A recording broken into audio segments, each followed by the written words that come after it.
Olá a todos, sejam bem-vindos ao canal André Cispe. A pedido dos inscritos na última live que nós fizemos, hoje eu vou fazer uma aula mostrando para vocês como fazer o teste de um capacitor SMD de uma placa-mãe de notebook. Eu vou começar a aula na prática, na bancada, mostrando como fazer o teste com o multímetro. Depois eu vou mostrar para vocês como funciona no esquema elétrico e depois aqui no quadro.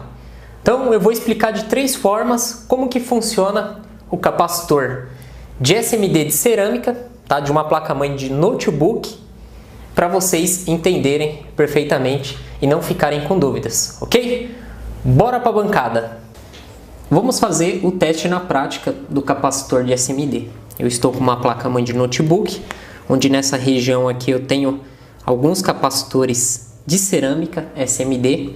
Estou com multímetro simples, para ficar fácil aí de vocês entenderem o teste, ok? Então no multímetro vamos colocar nessa escala de diodos semicondutores, onde emite o bip. Vamos encostar uma ponta na outra.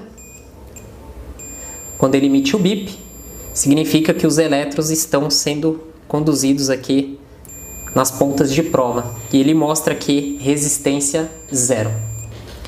A ponta preta vamos colocar no ponto de terra da placa-mãe do notebook, no parafuso, ou podemos colocar aqui nos terras das portas USB, ok? Vamos colocar aqui onde vai o parafuso.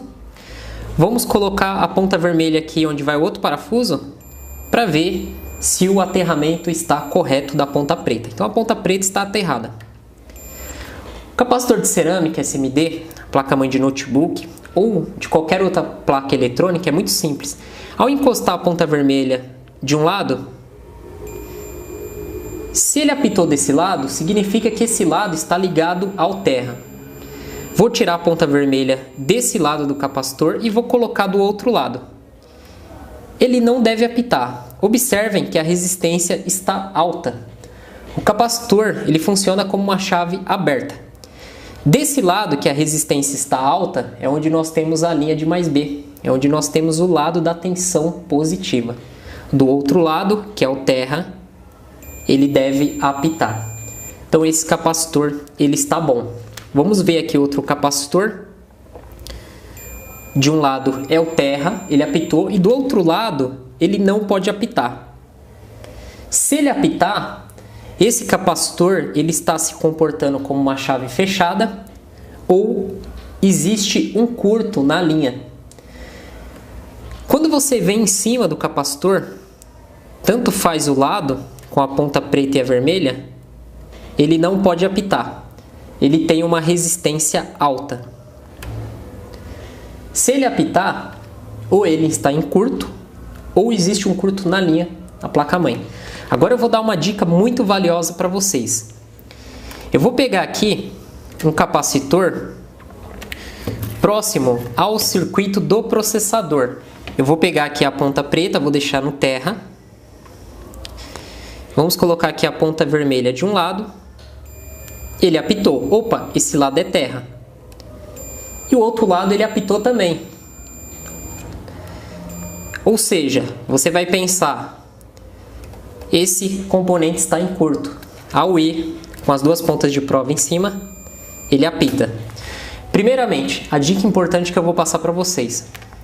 A placa-mãe, quando ela está com o processador, os capacitores eles vão ter uma baixa resistência devido à placa-mãe estar com o processador. Então, quando você for fazer o teste nos capacitores da placa-mãe, o correto é você remover o processador. Essa placa-mãe ela tem um processador soldado, ela já tem um processador embutido na placa. Então essas placas-mães que os processadores são soldados, embutidos na placa, são placas-mães mais difíceis de fazer o conserto por causa desse motivo. O processador baixa a resistência do capacitor. E aí você vem aqui no capacitor do lado, ele apita, do outro ele apita, você vem aqui. Esse aqui não apitou, não são todos, tá, que apita.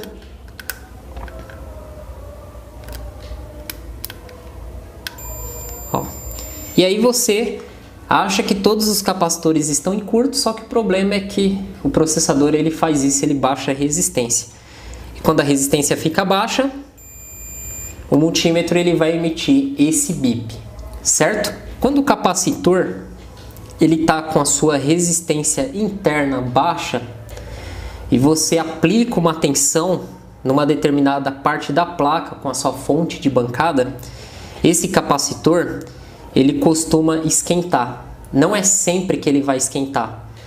Se você tiver um curto que tende a tensão cair, você tem uma corrente alta, você usa a lei de Ohm para saber a potência. Tensão vezes corrente. Se a tensão é zero e a corrente é alta, você não vai ter potência, ele não vai dissipar calor.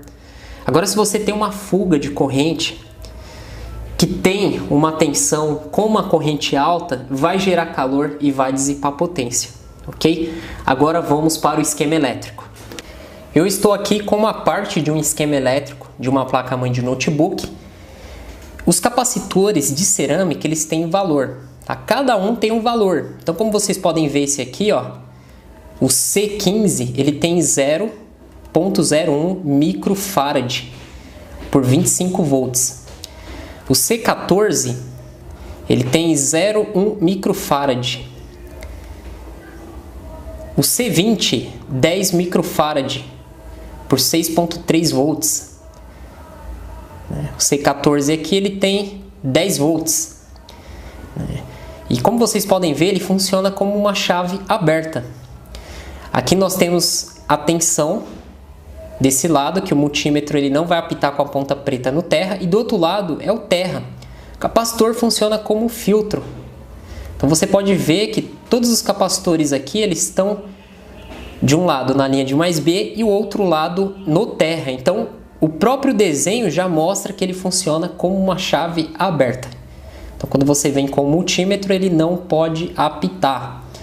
Se ele apitar, ele está com a resistência baixa, ou naquele caso a placa-mãe está com o processador, ok? O esquema elétrico ele mostra para você a numeração dos componentes, os valores. Naquela placa você não tinha nem a escrita serigráfica falando se aquele componente era um capacitor ou não. Vamos para o quadro agora. Agora, pessoal, vou mostrar aqui no quadro para vocês aquilo que foi mostrado na prática do teste do capacitor e também mostrado no esquema elétrico. Então, este é o símbolo do capacitor de cerâmica em um esquema elétrico. Quando vocês olham para esse símbolo, vocês vão ver que o capacitor, como eu falei para vocês, funciona como uma chave aberta. Então, você imagina uma chave aberta. Nós temos aqui 12 volts, né? Vamos colocar uma tensão aqui só como exemplo. Essa tensão ela para aqui, ó. Ela não passa para o outro lado, que é o terra. Então aqui vem uma tensão, os capacitores eles vão filtrar. E de um lado, se você vir com o multímetro, você vai encontrar a tensão. Do outro lado você não vai encontrar. Isso o capacitor estando bom. O teste de continuidade, quando você coloca a ponta preta do multímetro num ponto de terra, você tem que ter a sua referência. Então a referência é o ponto de terra. E a ponta vermelha aqui desse lado, que é o positivo, ele não pode apitar. Tá? Se ele apitar, o que acontece? É como se não tivesse um capacitor, é como se tivesse assim, ó, direto aqui um fio. Ele estando bom, não apita. Quando você vir aqui no negativo, vai apitar. Porque a sua ponta vermelha bateu com a referência do terra, com a ponta preta. Aqui do lado a mesma coisa. E aqui a mesma coisa.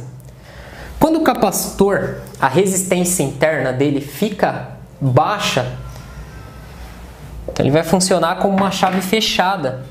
Você vem aqui, com o multímetro ele vai apitar, ponta vermelha e preta, ou a preta no terra, vermelha aqui ele apita. Aí nós falamos que o capacitor está em curto. A linha de mais B aqui, a tensão que vem, ela vai para o terra.